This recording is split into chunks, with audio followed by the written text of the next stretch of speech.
So, thinking about political actions, what constitutes political actions? How do we recognize this? How do we, how do they affect us? Um, Now, some people might say that political actions might question whether political actions actually have impacts. And we have talked about the breadth of political action. So, for example, if you donate to a campaign, what does that mean? What does that do?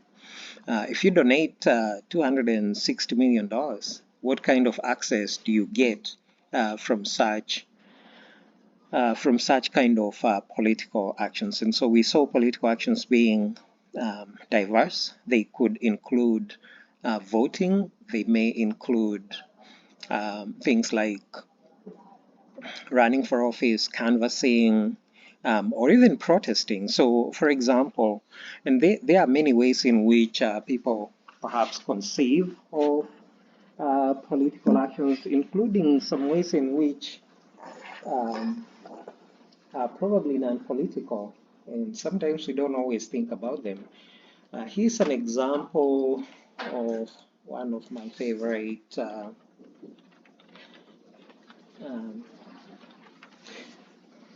so think about how we make people aware of issues.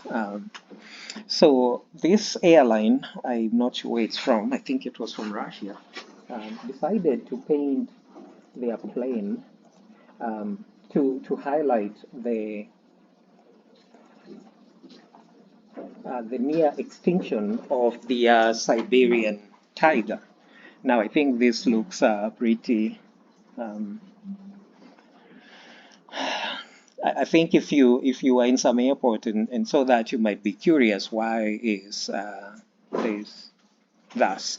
And so people will do those kinds of things. This is probably non-political. This is probably more political. But again, you can see people dressed in um, outfits that, and I think this is in Brazil or India. So the Bengal tiger, you might know, is on the endangered um, animals list. And so people get involved in different ways. For example, Greenpeace often goes to stop whaling by Japanese fishermen. So there are many ways of, and so again, we talked about interests. And so your interest might be in nature, it might be in reproductive health, it might be in conserving wildlife or some other thing. And so um, this is an element of politics. And as we have seen, nearly everything that we do is political. We have also seen that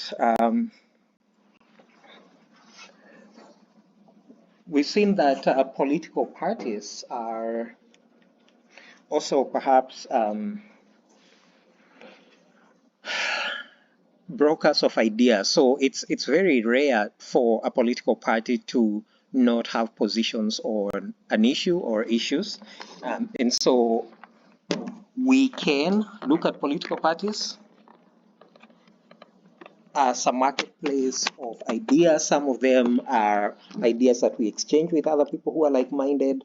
And so, sometimes parties are ideological. So, for example, if you think about the Communist Party, there is some ideology behind that. Sometimes there is flexibility in the programmatic goals. For instance, this weekend, there was an election in Germany, and one of the far right parties actually got quite a bit of um, votes. I think it came out second or something. But because of its policies, which kind of are well, they are anti-immigrant, but they are a little fascist if one were to look into them. So the other parties are like, we have this a firewall. We cannot work with this party, however much, unless the party gets the majority. So again, the ideologies are important. Pragmatism is important in places like Israel. You have coalition governments. And so sometimes if you don't get everything you want, you look at who you can work with. in the areas in which you have common goals, and maybe the areas where you really cannot. And so this is part of what connects people with the political system and activities. But also, and this is oddly not true in the present United States, thinking about organized sources of opposition. So sometimes opposition comes in the form of protests rather than party doing something. However, I am actually, and maybe this is something to keep in mind, watching the um, political events in this country on 15th of March when the current budget runs out, and seeing, what is going to happen. Is there going to be some pragmatic flexibility in the opposition to work with the majority party to pass a budget? So again, parties are important. They are vehicles of coordination, mobilization. They link people in the system, and it's these people who then become part of the system. Now, when we sort of think about parties, we also want to think about what influences our beliefs and our actions. And in sort of thinking about this, it's important to think about, for example, our own families and their political persuasions. It might not even be something that you really think about, but for example, if, say, a guardian took you to maybe a political event. I'm thinking of 2009 and the election of Mr. Obama, in sort of the when the results were announced, the people who came out to celebrate these things, and it was almost like an impromptu gathering of people. And so imagine if, for example, a parent took their child to that kind of event, or to the inauguration or something like that. And so you don't always think that these are necessarily affecting you, but these are things that you remember. I think I was speaking to another class that one of the students, they explained that they had held a mock election in 2008 maybe, and they were like in first grade maybe. And so again, think about these sources of or influences on our ideas. And so what we are going to do here is to sort of think about how where we live impacts political beliefs and actions. So if you think about this university, for example, now this is a state institution, so it is technically non-partisan. And people can participate in partisan events, although people have the choice to. So, for example, the university cannot sponsor, say, Democrats to come in and do some things. But everything in our lives, the influences that are around us, whether it's church or other different things, they have some impact on what we believe and our actions. So, for example, being a HBCU, there's probably some directions in which we might see. Now, so thinking about the different agents of socialization, thinking about how psychology helps us understand individual and group political actions. And so this is kind of what we shall be doing. Now, there is a lot of countries, and this is not just the US, engage in what I might call, not sure if this is indoctrination, but sort of think about the Pledge of Allegiance. Actually, this is very evident in American politics. So when people stand and put their hands over their hearts, or when and again, sometimes there are questions of what if you can't stand for the national anthem? What if you can't stand for the Pledge of Allegiance? Now, so there are ways in which educational systems indoctrinate people. So, for example, in Belarus is next to Russia. And so, singing the praises of the president, their president is this individual here, Lukashenko. And so, if you are indoctrinating a 5-year-old, what are they going to grow up knowing? But this is not just in the US. I remember when I was going to school in Kenya, we had these kinds of indoctrinations, and we pledged our loyalty to the president and the republic. And so, if you think about like the Pledge of Allegiance, should people pledge allegiance to the president or to the presidency? And then again, here is where we think about language and its importance. But again, think about the settings in which we find ourselves and how these settings affect our beliefs. Especially in the African American community, it's very easy to see the impact of the church in politics. So think about people like Martin Luther, think about that kind of organizations that they did, and so kind of see how our environments, but also our circumstances often lead us to certain outcomes. Now, so it's important to think about the environment in which we live, in which we grow up. So social, cultural, economical, physical, political environments, these definitely influence our political behavior, or whether we are. Now, again, sometimes you hear people say, me, I don't care about politics. And, sometimes if you really think about politics, there can be an element of being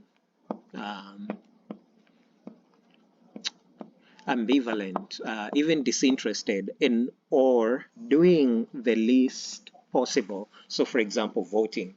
But again, it's important to think about how information affects our political behavior. So, in countries that have a free press, you can have alternative sources of information. But there are many countries that do not have a free press, and they, you hear what the government wants you to hear. And so when you sort of think about the United States and the Constitution, the First Amendment, the freedom of press, especially, becomes very important. Now, in lots of countries, including countries that call themselves democracies, this is usually the first freedom to go. And so you can't get information that is free of bias. In 2011, there was a Middle East phenomenon that most people call the Arab Spring. And so during the Arab Spring, one of the first things to go was usually information. The government would cut off access to the internet, and so people couldn't organize, they couldn't send messages. So then there grew maybe an underground, it wasn't really underground, but the use of VPNs and satellite internet and so on ended up helping people to organize. And so think about what information you have, but also think about how that information leads you to political involvement. For example, if you asked around, you probably find very few people registered with a political party. But that doesn't mean, or people will register as independent, which then allows you to exercise the freedom to vote. Now, when we sort of think about so there are, in the environments we live, there are what we call agents of socialization. This could be the school, the family, the church, the social group that you belong to, uh, support groups, or other different environments in which we find ourselves. And so this is kind of a framework of the interaction between the agents of socialization. So agents of socialization will not tell you what to believe. In fact, for example, in school, you might, and this is where we begin to see the individual being affected by the information that you receive, which is why it's so important for the information to be unbiased. So, for example, let's say we are talking about government, and I'm going to pick on a state like Georgia, which which has a history of voter suppression. I'm sorry, it really does. But so in, I think it was maybe 2019 or 2020, when maybe it was 2021. When some changes were made in the voting procedures for Georgia, including requiring picture ID.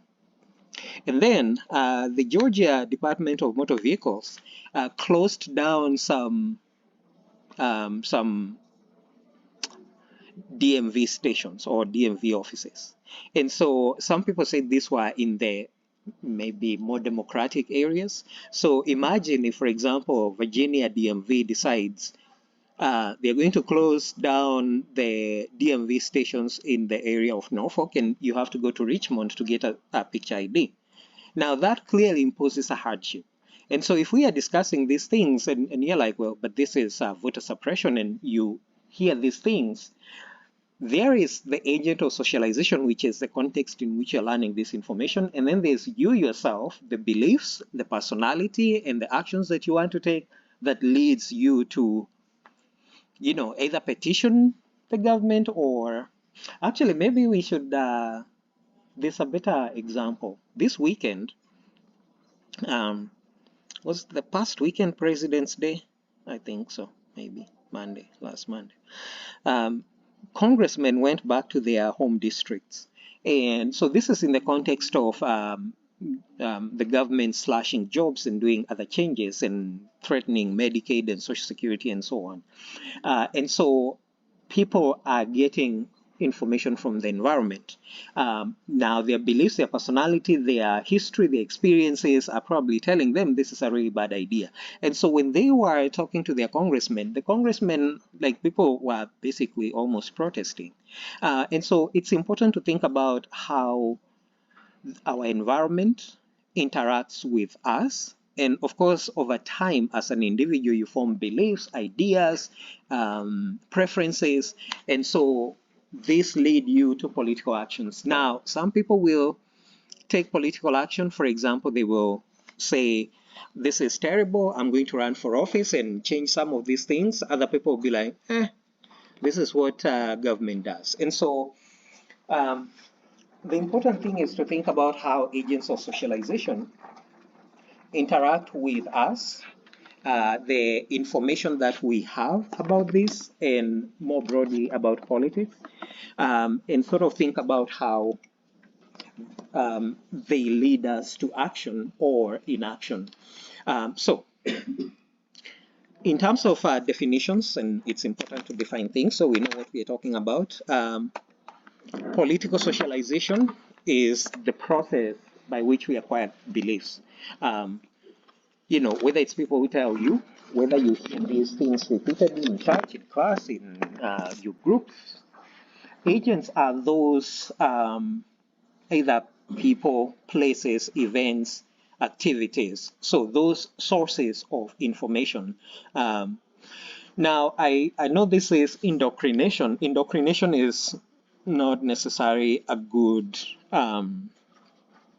it's not necessarily a good thing, because it's leading people to see things only one way. And so when, for example, with those Belarusian children, when they are singing the praises of their leaders, that is indoctrination. When the Chinese were mandated to know Mao Zedong's ideas, that is an element of indoctrination. Now, sometimes we indoctrinate people even without necessarily consciously thinking that that's what we are doing. And even I, for example, may have said some things that may make one think I lean in some direction. Maybe I do. Now, the family is one of the most important and most powerful agents of political socialization because, well, until say when you are 18, you are, well, maybe you don't spend more time with the family than with school because, um, but the family can affect things. So, for example, if you are in a school that is not allowed political activities because it's a neutral ground, but your parents take you to a rally or they talk about events or issues, then these might, or even when you grow up and you hear people talking about, say, for example, um, something like, and I'm going to pick a controversial topic, the death penalty. Um, If you think back to hearing people in your world when they talk about some of these issues, think about things that they have said. Think about things that you agree with. For example, whether you support or do not support the death penalty. And again, sometimes these issues may arise from our own experiences, our family's experiences. The family is a better socialization agent than perhaps the school, because school is a little transactional. You go to this class and then you go to a different class, and so. But the family is almost always there. They have the most impact on you. Now, schools, however, often become microcosms of society, and so think about the like and maybe this hasn't happened to you, or maybe it has. But think about instances in which kids disagree with parents because the teacher said something. Like you might be trying to tell a child something, and they're like, "But the teacher said." So this is kind of that impact that we are talking about. But also, curricula can shape understanding of politics. So right now, there's a whole discussion about DEI, diversity, equity, and inclusion. And so this, of course, brings up questions, for example, a HBCU. Is that not necessarily the epitome of diversity, equity, and inclusion? And so what is the government's view of HBCUs? Should they close down because they are? Should students who go to HBCUs not get funding because, so these are, questions of, there was a very interesting question asked. For example, in social work, they do talk a lot about inclusion, acceptance. And so does this mean, for example, the School of Social Work changes their curriculum to take out these, and actually the state of Virginia, the Commonwealth, has had um, a restriction on what they call divisive concepts. And so nobody really defined those, but it's kind of really saying DI without saying DI. And so think about the curriculum. Think about the next maybe 3-4 years. What is going to be taught? How is it going to shape our understanding of politics? Is it even going to shape our understanding of politics? Now, also think about social networks. Now,